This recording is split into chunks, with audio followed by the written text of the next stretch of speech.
Hello guys, welcome to study IQ. मैं प्रवीण कुमार आप सभी साथियों का स्वागत करता हूं और उम्मीद रखता हूं कि आप लोग बहुत अच्छे होंगे। आपकी प्रिपरेशन बहुत अच्छी चल रही होगी। जैसा कि आपको विदित है, रोज शाम 5 बजे मैं आपके सामने उपस्थित होता हूं हमारे उन मुद्दों को लेकर जो हमारे आरपीएससी तथा साथ ही साथ राजस्थान में आयोजित होने वाले अन्य एग्जाम के लिए बड़े महत्वपूर्ण रहते हैं। इसी कड़ी में आज के इस महत्वपूर्ण सेशन में हम चर्चा करने वाले हैं सती प्रथा के बारे में, या फिर मैं यूं कह दूं कि अपने भारत में घटित वो घटना जो अंतिम सती के रूप में जानी जाती है, जो राजस्थान के सीकर जिले के देवराला गांव में घटित हुई थी, उसके बारे में भी हम चर्चा करेंगे। साथ ही साथ इसी सेशन में मैं आपको बताता चलूंगा कि सती प्रथा को रोकने के लिए किन किन समय पर कैसे कैसे प्रयास किए गए थे।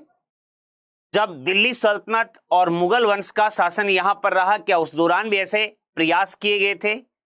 और जब भारत में विदेशी अर्थात मैं यूं कह दूं कि यूरोपियन शक्तियां अपने यहां पर आई थी, उनके द्वारा भी क्या सती प्रथा निवारण हेतु प्रयास किए गए थे? इसके बारे में भी इसी सेशन में हम चर्चा करेंगे। जैसा कि आपको पता है, प्रागैतिहासिक काल से ही हम अगर देखें तो मनुष्य का यह विश्वास रहा है कि मनुष्य के देहांत के बाद उसका किसी परलोक में जीवन होता है या फिर उसका कहीं परलोक में गमन हो जाता है। इसीलिए हमें एक्सकेवेशन के दौरान या खुदाई के दौरान प्रागैतिहासिक काल या आदि ऐतिहासिक काल में ऐसे कई साक्ष्य प्राप्त हुए हैं जिनमें मनुष्य के देहांत के बाद उससे संबंधित वस्तुओं को भी उसके साथ दफना दिया जाता था, जैसे उसके कुत्ते या फिर उसके घोड़े या फिर कई कई बार हमें उसके नौकर के साथ भी दफनाने के साक्ष्य प्राप्त हुए हैं। इसी कड़ी में हम सती प्रथा के बारे में अगर चर्चा करें, वैसे तो सती प्रथा का मैं यूं कह दूं कि रामायण और महाभारत जैसे जो ग्रंथ आते हैं उनमें इसका कहीं भी उल्लेख हमें देखने को नहीं मिलता है। लेकिन जब वैदिक काल की बात आती है और उत्तर वैदिक काल के दौरान अगर हम चर्चा करें तो उत्तर वैदिक काल के दौरान स्त्रियों की दशा में गिरावट हमें देखने को मिलती है। तो क्या उस काल के दौरान यह प्रथा प्रचलित हो गई थी? इसके बारे में भी हम इसी सेशन के माध्यम से जानने का प्रयास करेंगे कि भारत में सबसे पहले हमें साक्ष्य जो मिला वह कब मिला था। लेकिन उससे पहले हमारा ये जान लेना अति आवश्यक है कि आखिरकार सती प्रथा जो थी वह थी क्या। बेसिकली अगर मैं यूं कहूं कि किसी भी पुरुष की मृत्यु के उपरांत उसकी पत्नी के द्वारा उसके अंतिम संस्कार के दौरान उसकी चिता में स्वयं को प्रविष्ट होकर आत्मत्याग कर लेना, यही सती प्रथा हुआ करती थी। अर्थात जब भी किसी पति का देहांत हो जाता था तो उसकी पत्नी उसकी चिता में स्वयं को जला देती थी। यही प्रथा सती प्रथा कहलाती थी। इसी प्रथा को हम सहगमन की प्रथा भी कह सकते हैं, अनुगमन की प्रथा भी हम इसे कह सकते हैं।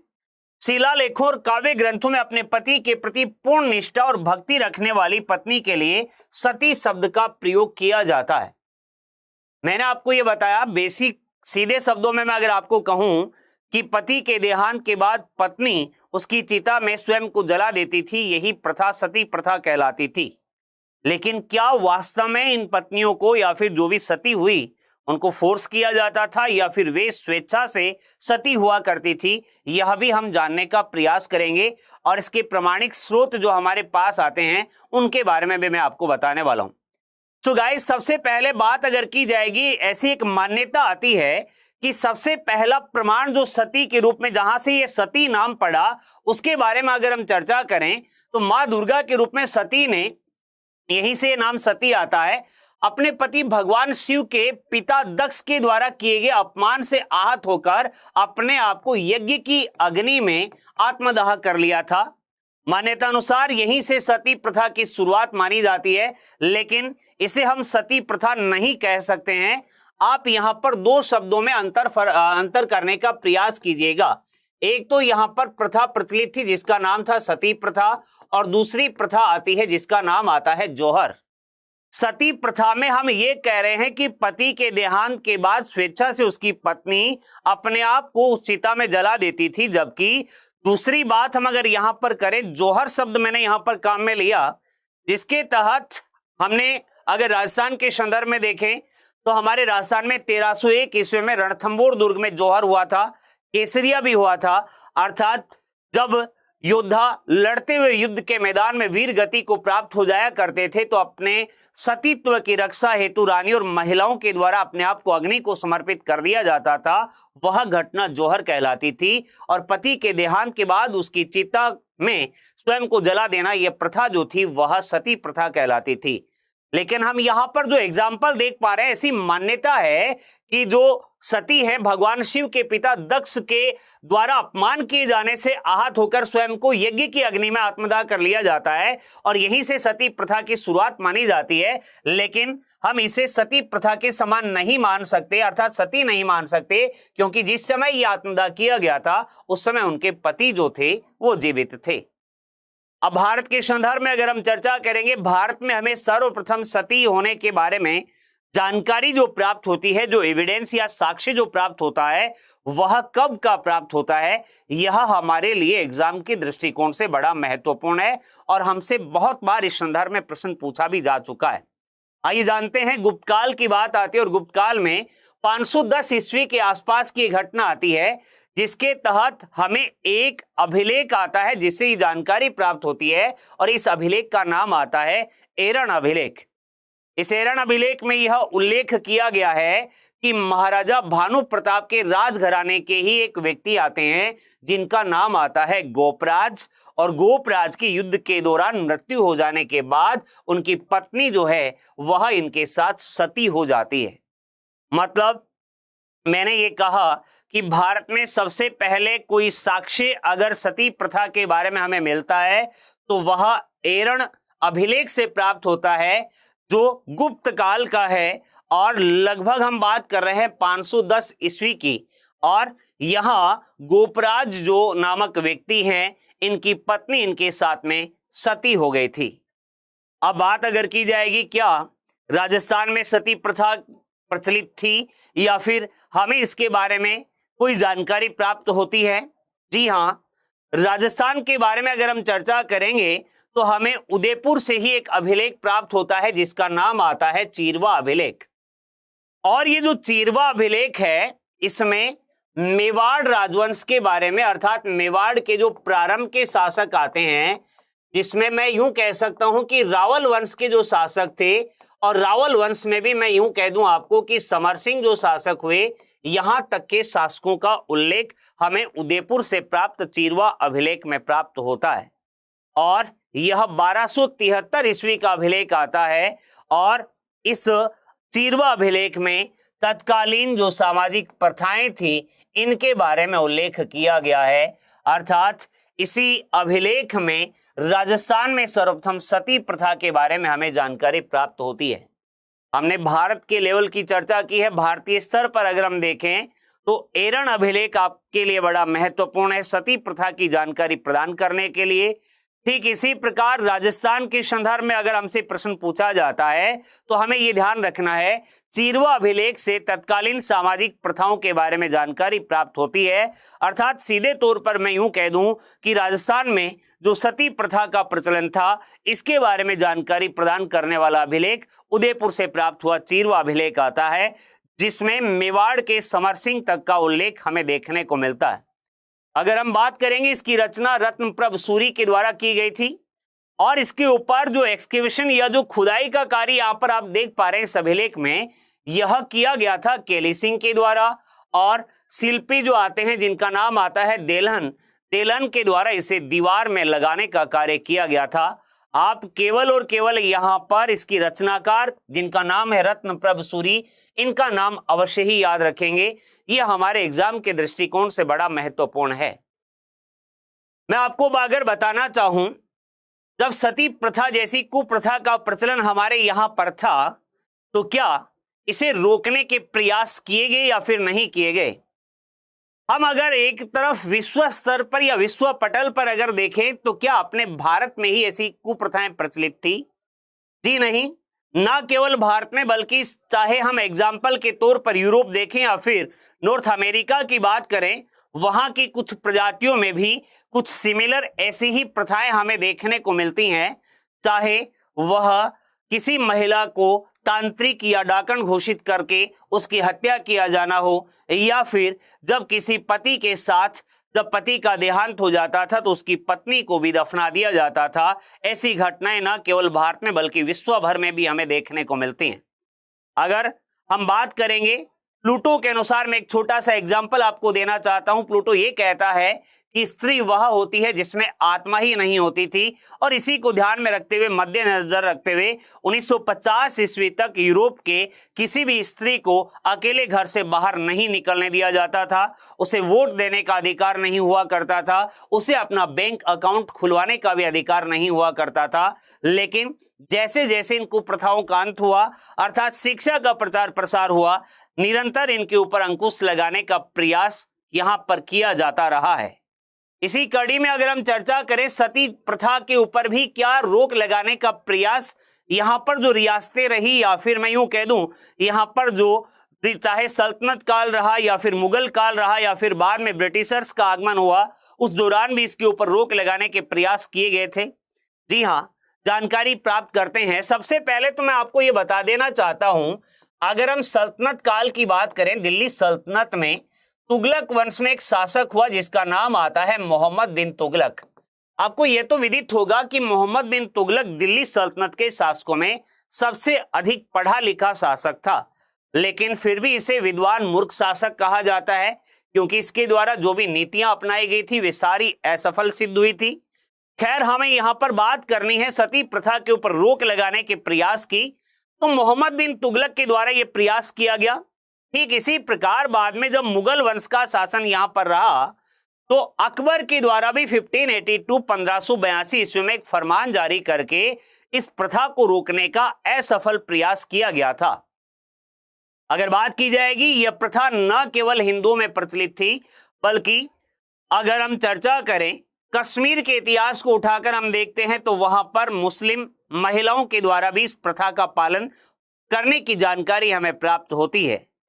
तो यहां पर न केवल अकबर के द्वारा बल्कि अकबर के जो उत्तराधिकारी हुए जहांगीर या फिर मैं यूं कह दूं औरंगजेब, उनके द्वारा भी इस प्रथा को रोकने के असफल प्रयास यहां पर किए गए थे। बाद में भारत में यूरोपियंस का आगमन हुआ और सबसे पहले भारत में पुर्तगाली आए थे 1498 वास्को डी गामा के नेतृत्व में। जल्द ही पुर्तगालियों के द्वारा गोवा के क्षेत्र पर अपना अधिकार कर लिया गया था 1510 ईस्वी में, और फिर 1530 ईस्वी में नीनू डी कुन्हा के द्वारा गोवा को अपनी राजधानी बनाने का कार्य कर लिया गया। तो इन पुर्तगालियों के द्वारा अपने ही क्षेत्र में मैं यूं कह दूं कि 1510 ईस्वी में जब इन्होंने गोवा पर अधिकार कर लिया, पुर्तगालियों के द्वारा गोवा पर विजय जब प्राप्त कर ली गई, तो इस क्षेत्र में इन्होंने सती प्रथा को रोकने का प्रयास किया। अगर हमसे प्रश्न इस प्रकार पूछा जाता है कि भारत में सर्वप्रथम किन यूरोपियन ने सती प्रथा को रोकने का प्रयास किया, तब हमारा आंसर आता है पुर्तगालियों ने गोवा के क्षेत्र में सबसे पहले सती प्रथा पर रोक लगाने का प्रयास किया था, लेकिन वे इस भारतीय परंपरा को रोकने में असफल हुए थे। ठीक इसी प्रकार जब बाद में डच आए तो डचों का प्रमुख केंद्र जो चिंसूरा हुआ करता था, साथ ही साथ फ्रेंच जिन्होंने पांडिचेरी को बसाया भी था, यहां पर भी इन्होंने इस प्रथा को रोकने का प्रयास किया। लेकिन कालांतर में ब्रिटिश हुकूमत का शासन यहां पर स्थापित हो गया, या फिर मैं यूं कह दूं कि ब्रिटिश ईस्ट इंडिया कंपनी के द्वारा यहां के न केवल संपूर्ण व्यापारिक क्षेत्र पर अपना अधिकार स्थापित किया गया, बल्कि राजनीतिक रूप से भी अपना प्रभुत्व यहां पर ब्रिटिश ईस्ट इंडिया कंपनी के द्वारा स्थापित कर लिया जाता है। इसी दौरान राजा राम मोहन राय आते हैं, जिन्हें हम कह सकते हैं आधुनिक भारत का जनक तथा साथ ही साथ भारतीय पुनर्जागरण का अग्रदूत, क्योंकि राजा राम मोहन राय के द्वारा यहां पर ब्रह्म समाज की स्थापना करके सामाजिक सुधार कार्य करने के प्रयास किए गए थे।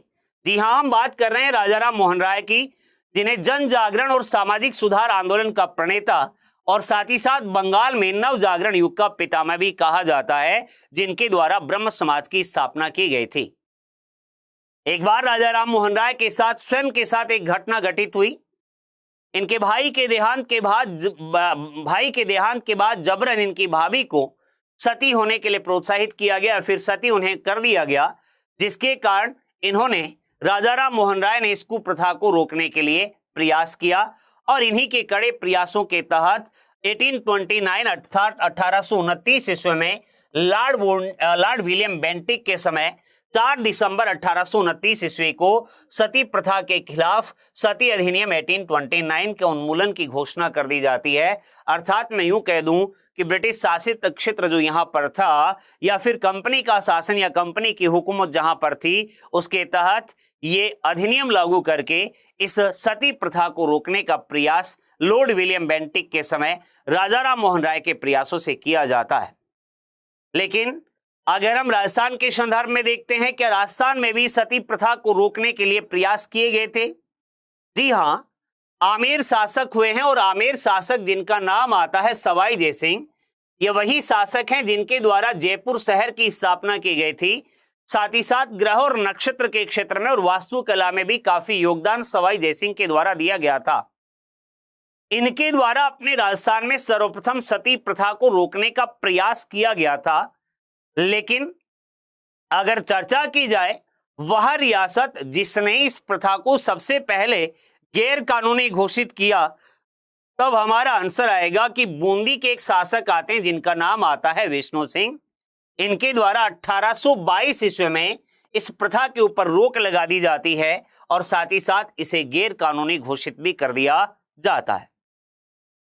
अब हम रियासती काल के दौरान की चर्चा कर रहे हैं।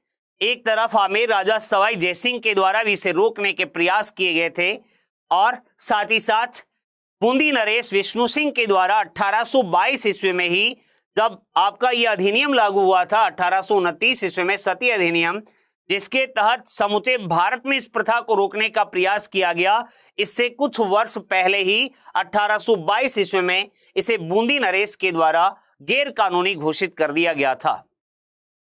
1947 ईस्वी में भारत देश आजाद हो गया। ब्रिटिश हुकूमत का शासन या ब्रिटिश क्राउन के अंडर में जो यहाँ का शासन चलाया जा रहा था वह शासन समाप्त हो जाता है और भारत एक स्वतंत्र देश बन जाता है।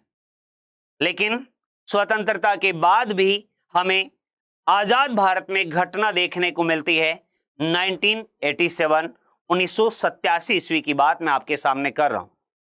जी हां, और इसके बाद में सती निरोधक अधिनियम भी लागू न केवल राजस्थान बल्कि समूचे भारत में कर दिया गया था।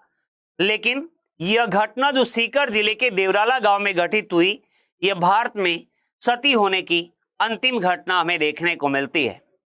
हम बात कर रहे हैं सीकर जिले में गांव जो आता है जिसका नाम आता है देवराला गांव, और यहाँ के एक व्यक्ति थे जिनका नाम आता है माल सिंह शेखावत।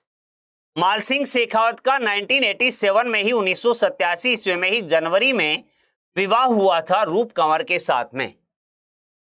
इस समय रूप कंवर का विवाह हुआ। रूप कंवर 18 वर्ष की थी और माल सिंह शेखावत लगभग 24 वर्ष के आयु के थे। ग्रेजुएशन इनके द्वारा किया गया था और जबकि 10th स्टैंडर्ड से पास आउट थी आपके रूप कंवर। विवाह के कुछ माह बाद ही या फिर मैं यूं कह दूं 7-8 महीने बाद की घटना आती है। माल सिंह शेखावत की एक दिन अचानक तबीयत बिगड़ जाती है और इन्हें सीकर के सरकारी हॉस्पिटल में एडमिट करवा दिया जाता है। लेकिन तबीयत खराब होने, अचानक बिगड़ने के कारण पत्नी रूप कंवर को भी वहां पर बुला लिया जाता है और 4 सितंबर 1987 ईस्वी को सुबह के दिन लगभग 8 बजे माल सिंह शेखावत का देहांत हो जाता है। और इसी दिन जब माल सिंह शेखावत का देहांत हो गया, अर्थात मैं यूं कह दूं कि इनका देहांत होने के बाद जब इनकी चिता को जलाया जा रहा था, तब ऐसा कहा जाता है कि रूप कंवर के द्वारा यह अनाउंस किया गया कि मैं अपने पति के साथ में सती होना चाहती हूं।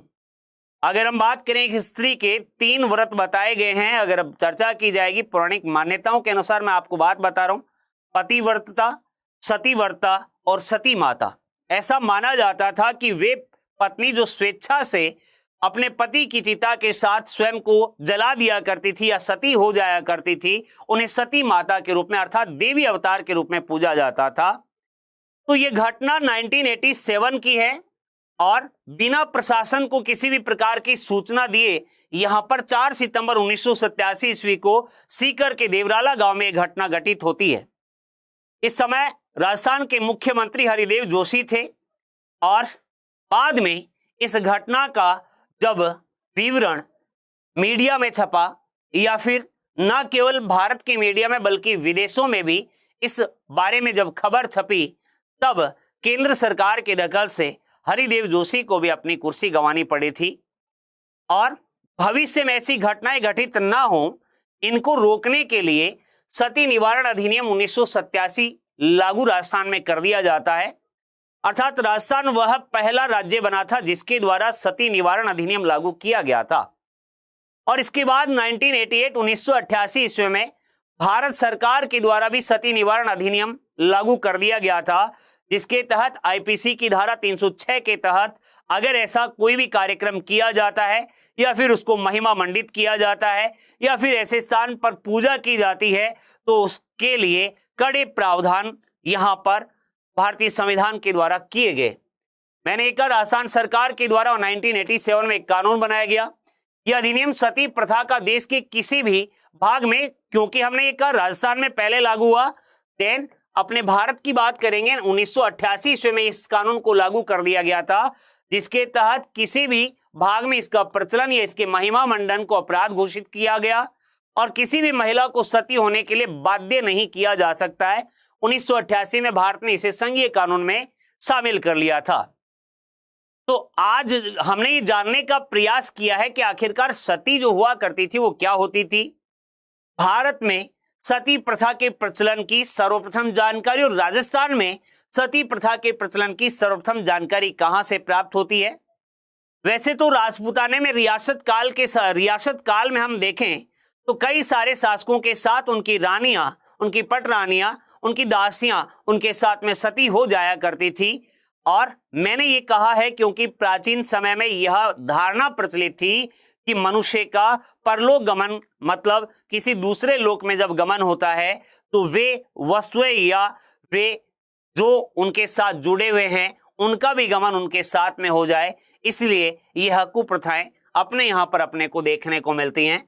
अगर बात की जाएगी सती निवारण अधिनियम 1987 की बात हमने की है, जिसके तहत 3 जनवरी 1988 ईस्वी को न केवल राजस्थान में बल्कि संपूर्ण भारत में इस सती निवारण अधिनियम को लागू कर दिया गया था, जिसके तहत इस कुप्रथा के ऊपर रोक लगाने का प्रयास भारत सरकार के द्वारा किया गया। और 1987 में सीकर के दिवराला गांव में घटित ये सती प्रथा की घटना अर्थात सती जो वहां पर रूप कंवर हुई थी, उसके बाद हमें कोई भी सती होने की जानकारी प्राप्त नहीं होती। अर्थात कुछ प्रयास हालांकि किए गए, लेकिन प्रशासन के द्वारा इन प्रयासों को रोकने का कार्य कर दिया गया। उम्मीद करूंगा कि सेशन आपको अच्छा लगा होगा। अगर आप हमारे साथ इस टेलीग्राम ग्रुप पर नहीं जुड़े हुए हैं स्टडी IQRS पर, तो आज ही हमें यहाँ पर ज्वाइन कर लीजिएगा। जो भी सेशन हमारा यहाँ कंडक्ट करवाया जाता है उसकी PDF आप लोगों को यहाँ पर अवेलेबल हो जाएगी और साथ ही साथ आपको यहाँ पर क्विज भी करवाया जाता है। स्टडी IQ एप्लीकेशन पर अगर आप कोई भी कोर्स ज्वाइन करना चाहते हैं, चाहे वो किसी भी स्टेट PCS के लिए हो या RPSC के लिए हो, प्रवीण 33 मेरा कोड है। ये कोड आप अप्लाई करके डिस्काउंट यहाँ पर प्राप्त कर सकते हैं। बाकी की चर्चा, बाकी की बात हम अपने अगले सेशन में करेंगे। तब तक के लिए bye bye, take care, thank you so much.